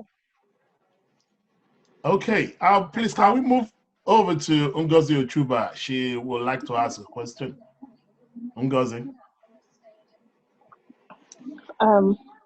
Good evening, everyone. I wanted to find out from one of our distinguished speakers. I mean, in a situation whereby a social worker has probably said they have a certain evidence, but is refusing to bring out the evidence, what can the parents Service do user. service user do in that situation? All right. Who would like to go with that? That is a legal matter. That is a legal matter. Yes. Evidence, no evidence can be concealed under the Legal Evidence Act. So if the social worker you get to court, in fact, we are in civil. This is a family matter, not even crime. Every evidence you have, you must serve it to the parties. Mm-hmm. If you say the parents have done this, you must produce it to the parties before it gets to the judge. The judge will ask you, once you enter court, say this mother did this. They'll say, have you served the other side? If you say no, they'll say, go outside, go and serve it. So they cannot concede any evidence from you. What they can do is, if an allegation is being made and that allegation is being investigated, they will decide not to tell you certain things under Section 47 because they don't want you to tarnish they don't want you to spoil, to stain the evidence that they are trying to gather. The police has the right to that. But as soon as they finish gathering their evidence and they want to use it against you, they must produce it. So if they are still under investigation, they can say, they can remove your child and they say, what allegation has my child said this is in because you hold on a little bit, we are still working on it. But once they finish working on it, they have to tell you. Because they don't tell you what are they alleging against you. So okay. I wanted to ask another question if I'm allowed. All right, yes, please go ahead. Yeah, so if a social worker is found to have made up a story against a service user, what would happen in that case? Say, create a scenario that never took place. They created a scenario that never took place, probably saying that the service user did something that never happened, and they're using that incident to build a case. What can that service user do to vindicate themselves? Mr. Trudy, are you happy to take that? Yes, we work with evidence. So every social worker will present an evidence before you could say that this is what happened. I mean, there should be an evidence before they should use that. When it's going to court, especially, there should be a substantial evidence that you are alleging that a service user has done something. It's not only allegation, you have to prove it. So we work with evidence. That's if any social worker could bring that up to the level of going to court, there must be an evidence to prove that. Otherwise, it's not going to fly. So if there is no evidence and they have created a case where there is no case and have now probably put the service user in a situation where they feel like they are being watched, what then happens? Because in this situation, the service user, like Pastor Tom said, you panic when you see social services, especially when it involves your children or people who are dependent on, who are your dependents. You panic, and in a case where you panic, your mental health is kind of like affected, but you're now in a situation where you're asking yourself, did I really do this thing they said I did? Or did it not happen? But deep within you, you know that it did not happen, but they're building a case around it. What then should you do? Because a case is now being built around a scenario that never really took place. From my understanding, when it comes to inquiry, because you have inquiry officer when it comes to safeguarding issues, the inquiry officer will not only look into the evidence, the key worker have got, is going to look into your own evidence, your own part of it. He's going to, talk to you one-to-one and find out actually from you to find out what the real facts of the matter is. Then when it before they could use that evidence, he will compile the whole thing and go through it with the lead safeguarding officer. They will look into it and see where there's collaboration of evidence before it could be used. So if really it's just a mere allegation against the service user, they can't just use it that way. Do you want me to say something? Two things I always say to people when I go out. If you don't have anything to hide, you don't have anything to worry about. If to be honest, that is how it works. You know, people panic, and when you go there, it's like a policeman knocking at your door. Or what, if you have nothing to hide, you got nothing to worry about. So first of all, you have that mindset, even though you panic. If they say, oh, your son, your daughter said this, or anybody. So if you know you're actually clean, and actually, or your intention, you might have hit your child, but your intention was not to cause harm, to inflict pain. As Sister Jibike was saying, if you are honest to me that, look, actually I use this cane, this what I've handled cases in court where in Chinese culture, you know, they flog like African people too. I do a lot of physical abuse with African families. And I know, I always say to the court, African families, we beat our children. And when we beat our children, we don't want to inflict pain on them. But we beat them because that's our culture. But what they need to do is we need to send them for educative work, because that is the culture we are coming from. So if the practitioner have cultural, I just finished an assessment which is called cultural assessment. I do it a lot for African people from courts, different courts. So what will happen is they will ask me, the court will ask me whether this father or mother inflict this pain based on they want to harm their child, or is their culture that is making them to behave this way they are behaving. So I will now infer from the assessment whether actually it's a cultural thing or they are just bad, poor parenting. So cultural issues come into place.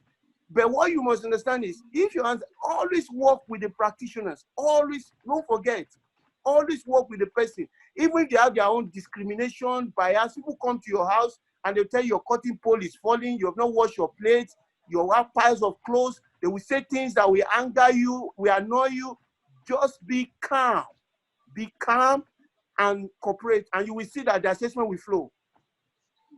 Okay. Oh, all right. Sorry, can I ask one last question before you go, please? Can a social worker just let themselves into your house without you inviting them? Can Florence take on that, please? Sorry. Yes, we can. Yeah, yes, we can. We can just, as I said earlier, social worker, we are agent of change, and we ensure somebody at the place of safety. So if, for example, if there's a child, okay, I work with adults. If I be informed that an adult is at risk, it's my duty, because I've got a legal duty to safeguard that adult or child. So I will knock to your house and I will come without invitation because I've got legal duty. Yeah, but am I obliged to let you in? Can I just come in, please, if you don't mind? Yeah, if it's not safeguarding issues, right, you have right to say no. Okay. The social worker coming to your house. But if safeguarding issues, they've taken that's removed the power from you completely. Can I confirm that with our lawyers? If it's just Sister Jibike is actually 100% correct. That's it. Nobody, even the police, you can stop a policeman from going to your property. Yes. For the police to come into your house, the police need a search warrant. Good. The only time the police will come to your house, bust into your house, without the search warrant from either the sergeant or from the magistrate, is when there is enough evidence that actually that property has something that will endanger the society. That is when they do all those busting. they will have gone to the magistrate and take permission. That is before they do all those night raid. Then talk less of a social worker coming to your door to enter your house without permission. You can ask them to stay outside until except it's safeguarding. If it's safeguarding, even the safeguarding itself, they can't even come in. You can still stop them. Then they will now, the social worker will now call the police and say there's a child at risk or there's an adult at risk in this property. Can we access this property? Because as a social worker, if you access that property without that person's permission, you are jeopardizing your bread and butter. Okay. No, but I mean, when you, sorry, just to say one thing, I know we have a duty to go. Yes, the service user, if they refuse to allow us into the houses, we cannot break the house, but we have to go. We have to follow that duty and go. Yeah, but you have the right not to let me in. But if it's safeguarding, I will work with other agencies like the police. Yes. Safeguard a child. Yes. Yeah, because we have a duty to. So can I just say one last thing, please? Sorry. Okay. So am I can I say that some social workers take advantage of the fact that some people in the BME community do not have enough information in terms of their rights when it comes to people in social work or the police or basically people who serve in the community, because they don't have enough information. Some people can take advantage of people due to lack of information. Can I just ask you a question, my sister? If we are talking about safeguarding, definitely you need to engage. So if it's going to be just ordinary assessment to provide support, you might say, no, I don't want that assessment to take place. But to be honest with you, I wouldn't want you to draw a battle line with social workers. Invite them in, let them know what your views are. To be honest, it's the way you come across to them that matters. So it won't harm you. It won't take anything away from you. If you are polite to them, and whatever they are coming with, they will calm down. Okay. That's just my advice. Right. Yeah. There's someone who wants to ask a question. Can I just add one thing? And I think as a service user, go on. You have the right to report the person you view as a bad social worker. As Pastor Tom said, we are all published. You can Google my name and even see where I'm working. Yeah, so you can report me. So do not tolerate somebody just walking. They have to work with you. As I said, we are servants. Yeah, so we are there to support you, regardless of the situation. We work with the abusers. We work with the perpetrators as well. Yeah, we are agent of change. Thank you. So they shouldn't bring the authority to look down upon you or to walk all over you. So if you notice such things, please do report. Thank you so much. Thank you so much. There's someone who wants to ask a question. Dr. Dede, can you hear us? Yes, can you hear me? Yes, can you go ahead with your question, please? Good evening. I think I have learned a lot about social work and social services, which information I didn't have before this program. So thank you very much for this program.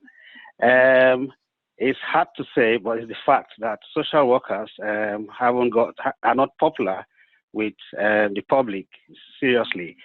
I don't live in the Northeast, I live in the West Midland, and I'm saying this because I know what I'm saying is true. My pastor happens to be my friend and a social worker, so he came visiting me on a day, and unfortunately, he met my neighbor. He's a white guy, you know, and introduced himself as a social worker, and that turned the man upside down. I mean, if not for God, that guy would have beaten up my pastor, you know, because 5 children were taken off that man, and they're not young people. They're in their mid-50s, you know, to 60s. And, you know, their house was buzzing before the children were taken. And the house suddenly became a graveyard, you know, And again, this lady became ill and she's hardly recovering. And this was, it was hard. They were hard hit. And so my pastor introduced himself as perhaps he wanted to use the opportunity to pass the gospel across or whatever, but he hit the wrong note by introducing himself as a social worker. Now, it actually contradicts all the good things that we've heard about social work, on this program. Well, having said that, when it comes to the minority, they often believe that they don't give all the information, so they give half information to say, and they also come under serious scrutiny, okay, because they talk with their white counterparts, okay, the same situation, but this is how much interrogation I got, all right? And also some information that are gathered from the minority are sometimes used to their detriment, okay, particularly when it comes to immigration status. If these are facts, and I think they are, but I stand to be corrected, how do these facts limit the administration of social services? Thank you. That's my question.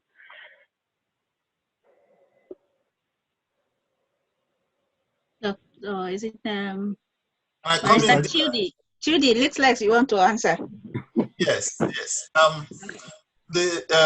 What you rightly said, I mentioned it at the onset when I started giving my submission on my own side of a question. That's really need of development, and the developmental theory is still ongoing. It's not the process that have been spread across social work local authorities. Mm-hmm. We need more awareness. People like our manager in social work, we need really awareness of these cultural differences. Like I mentioned before, the conflict theory is something that we cannot really brush aside. That is difference in, difference in imbalance of substance and authorities. So people in the minority area still need to be heard. What is their culture? How do they behave? Because someone in that having a different culture, you might think that that person has got mental health issue while he is practicing his culture. So we are still not there, but I think social workers, most authorities are working towards it, to meet that obligation, which I appreciate the move, especially the Middlesbrough, they're trying to bring that up, so really.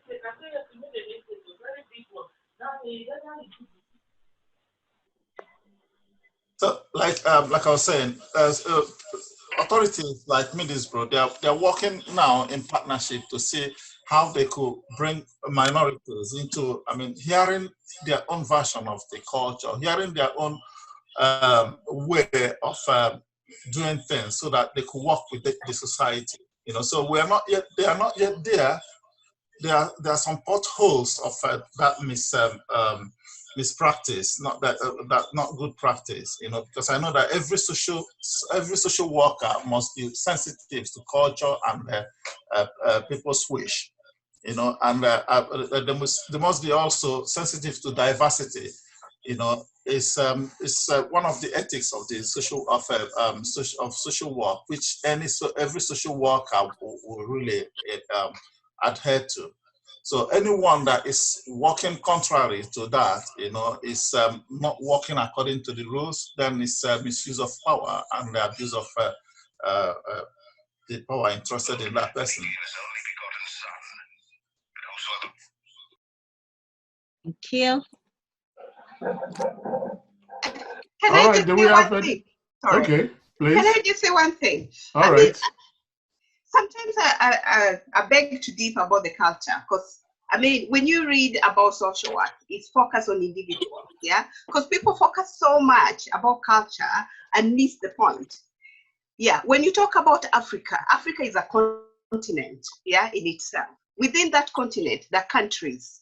Within the country, the tribes. Within the tribes, the families, and within those families, the individuals, like Florence, who just want to be treated like Florence.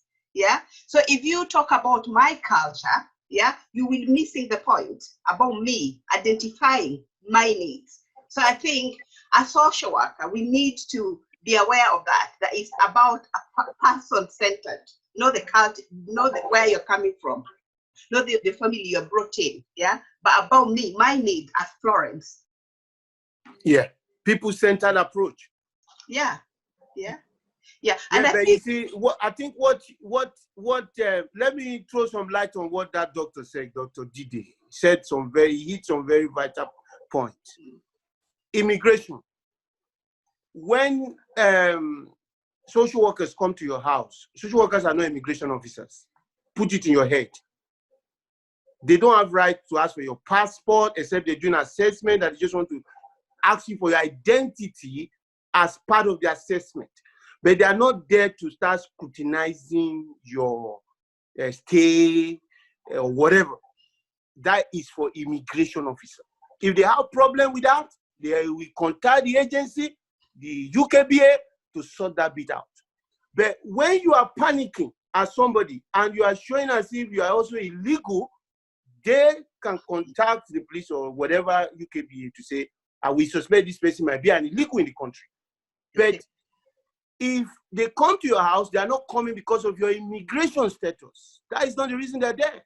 So they shouldn't be challenging you on your immigration status if they suspect whatever. So Dr. Dide, they need to educate themselves about that, to say, look, a social worker, you are here because of this, not because of. So, you know, there's a way you talk to people. They say, we know that you are not daft.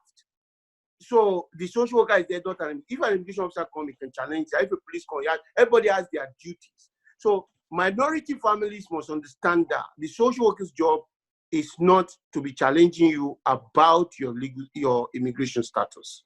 That is one. Then number two, social workers are not popular. If I go to somewhere, I don't introduce myself as a social worker. It's not because I'm not proud to be a social worker, but most times you call me Pastor Tom now because a pastor is more acceptable, despite they will criticize you as a pastor.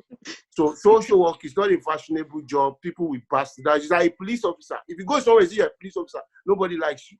But we are trying to change the profession.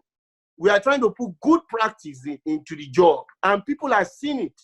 And as we have good practitioners, we have bad practitioners. So, you know, you have to be very careful. Somebody said to me this morning, he said, if you see a snake, you kill the snake first before you touch the social worker.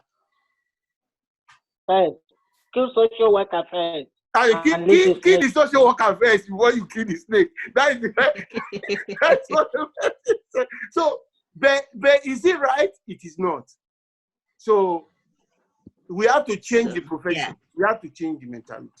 And can I just let that doctor know that social workers are not agents of immigration. So that's not our job. Even the police will not listen to them because they've got enough work to do than be doing immigration work. So just tell them, it's none of their business what your immigration status is. And it's just none of their business. You just let them know. Yeah. In a polite way. Yes. In a polite way, definitely. Yeah. Yeah. Yes. Can I say one thing? Yeah. Can I say one thing? I think as Black people or the ethnic minority, the way we are called, sometimes we face problem because we don't read. Yeah. We need to we need to read and find things. So there's lots of information out there, yeah, that you can read and inform yourself of things. Yeah. Because if you don't know, yeah, you'll feel frustrated. But if you know, you'll be able to challenge. Yeah. So that's the only thing I can say. Everything is in the net. We are living in the world of technology. Yeah. You can even know how you're being assessed. Yeah. You can know all this section that pastor lawyer, has told us. You can read them and follow them. You know. So please educate yourself. Then will not be seen as people who doesn't know. Yeah. Yes, that's one of the reasons why we have created this program, so as to be able to create awareness and to pass out information to our people, because we realize most of our people don't even have enough information about the community they live. So that is why we are, because if we realize these days social media is so powerful, but the problem is social media, are we using it for the positive things or the negative things? So this is why we decided to make this happen, so that we will use the power of social media to pass out information to our people. Dr. Ati, please. Yes, Barrister Chidi and Mrs. Ajibike touched on this a little bit. They said that, they mentioned that one of the limitations of effective social work is the fact that some families already have preconceived ideas of what they want. So this shows that in the process of the assessment, these families get deeply hurt. So my question is, how do you manage their feelings in this situation? Do you want me to answer this? Okay. Yes, ma'am. I think for good practice, the social worker should actually identify where the families are or the parents are in terms of their emotion and come down to their level completely. Yes. So because you can only engage with parents when you come down to their level, there is this power dynamic within social work practice. If you take that power out with you, you won't be able to get through to the parents at all because they are frightened of you. And it's part of practice. And as practice educator, we hammer that with our students to say, if you want to engage families, you've got to go down to their level completely. You've got to have that interpersonal relationship with them. You've got to listen to them. You've got to actually identify where they are in terms of their emotions. If you think they are frightened of you, then go down completely. Explain to them what the assessment process is and what you are looking for. Explain to them that it's not your plan to remove their children, but you are actually there to look at what support to be provided for the family. And if the children have been removed, you need to talk to them about the need to engage, about the need to be open and honest, about the need to actually talk about things. Because obviously parents are not, they are not mad people. There must be issues from their own childhood that is actually causing the problem they are having. So for them to engage with assessment, you have to go back to their childhood and look at those issues and look at identifying a support to address the issue that is impacting on their ability to meet the needs of their children. So my sister, social worker for good practice, they've got to go down to the level of this parents. So, and that's the only way they will be afraid. Let me just chip this in from my own personal experience. Because of my pastoral skill, I can tell you that 99% or 95% of my family, they do get on with me. Because they're already panicking. I'm doing children, I'm doing child protection, they panic, they don't want me. So when I get there, I make the atmosphere relax. I relax the atmosphere. When I get there, they panic. In fact, some of them, when you panic, when they see a black man facing, that's another panic. When they see white, a male, they panic. So you get there, bring the emotion down. Tell them you are not there to be another obstacle. You are not there to be another problem. So once you make the atmosphere relax, then you start hearing things like, but you are different. How come you are different? How come you are respecting us? How come you are listening to us? How come you are more settled? How come we are relaxed around you? It is you as a practitioner. It's that when you go into some GP practice, some will just dismiss you. What are you here for? Give you, okay, take your position. Bye, bye, bye, bye, go. But you meet some GP, they sit down with you, even if it is 10 minutes, you could see that they are listening, they have compassion, they know you got problem. So, and you are there with anxiety. They calm you down. Your illness can even go without medication. But you go there, you go with your power, you are there, you're acting like a policeman, You are checking their couple, you are slamming everything back and forth. It's just ridiculous, poor practice. And you see them do it a lot. You see most of them doing it a lot. And I just laugh at them. And they say they are not getting results. But you go, you get results. So they wonder, how do you do it? Because you go to people's houses and you're busy criticizing them. They're already down. They are already feeling so bad. So you go there, and part of our profession is to empower people. How many people have you empowered? You should be asking yourself as a practitioner. Yeah.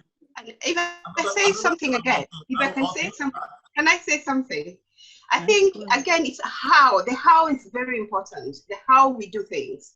And I always believe you can pass a positive message, but how it is landing on that person cannot be viewed as positive. And you, at the same time, you can deliver a negative information, but the way it's landed on that person, here I am, I'm taking your child because, you know, recently you divorced your husband. Now this child reflects like your husband, so you start battering this child. But because you're in that situation, I'm taking the child away until you come back to your senses, and then we can reason together. Yeah. So the house is so important. Thank you so much. So, please let me add this. What I find out is that some social workers are working like blanket operation, you know, using one size fit all. You know, we should in several ways work person-centered, because if every person is unique and their problems are unique, so you should find out what is working for this family, what works for you. You know, then you go from there. Like I've mentioned it before, I'm in adult section now, but the thing is that because we do strength-based assessment, so it's the same thing. You just get to find out what is working for this family, because what works for this family might not work for the other family. So if you use your blanket operation on everybody, you miss it. You know, it's got to be really person-centered approach to every family, to every individual, so that you can get results, get to know what is going well with this family, what is not working well, so that you can know how to now focus on the problem, and then jointly you can now solve the problem. Yeah, thank you so much. Thank you. It looks as if we've lost Mr. T. Hello? All right, I am here. Okay. All right. At this junction, I would like to say thank you. Thank you to everyone. Thank you to everybody that are here today. Thank you to Pastor Tom Ademowagun. Thank you to our Mommy Ajibike Adeyemi. Thank you to the Madam Florence Obura Omondi. And thank you to our barrister, Chudi Uzoma. You have all been very, very fantastic and very wonderful. And I hope with this, a lot of people out there will begin to understand who social workers are. They are not the enemy of state. They are professionals. They are out there to help the vulnerables. And these are the things that many people don't really understand. And well, with this information that we have had today, I think it will be useful for so many people out there. And another good part of it is this program is being recorded and can be redistributed through our YouTube channel anytime from now. And will also be available on our Facebook page as well. So if anybody would like to go back to this to watch, and if there is anything you are still not sure of, you can always contact us at iVision Media, or contact me personally. And if you know any of our member of the panel, you can always talk to them, and they're happy to help. And at this junction, I would like to thank our Dr. Ati Mbikan as well for your support. And until on the 29th, there might be another program that will be coming up on this. And that has to do with, we'll be collaborating with Cultures CIC on domestic violence. That will be on the 29th of August. If you're also interested, you can also join it. But the flyers and the information will be out on this very, very soon. Sorry, can I just say, before we leave, can we have the contact details for the service in community? I will not be able to do that here for safety reasons, and but you can talk to me, or if you know him, you can always talk to him. If you are not sure about him, just talk to me. I will send you his contact details. But I might not, because this is being broadcasted live on Facebook, and it's also being recorded, though it might be edited after recording, but because it's being broadcasted live on Facebook, I won't be able to pass across personal details, but no, that can be arranged. Not the personal details. I was talking about the Black community service that was mentioned, so people can contact them for information, not the personal details. So it said Black Ethnic Minority Durham. The contact for Black Ethnic Minority Durham was what I was asking. Okay, Pastor Tom Adebowagu, can you share that if it is allowed? Please unmute, please. Pastor Tom, unmute. We can't hear you. Can you unmute? Yes. Okay. Sorry. Sorry. For all correspondence, please go through Mr. Jayoba. I think it will be better. Just contact him. It's better we do it that way. Let us channel it right. Okay. For Black and Ethnic Minority Group, British Nigerian Safeguarding Consortium, all the stuff. See him. I'll pass all those details to him. And if you want to see contact as or any kind of contact, just talk to him. I will pass it to him.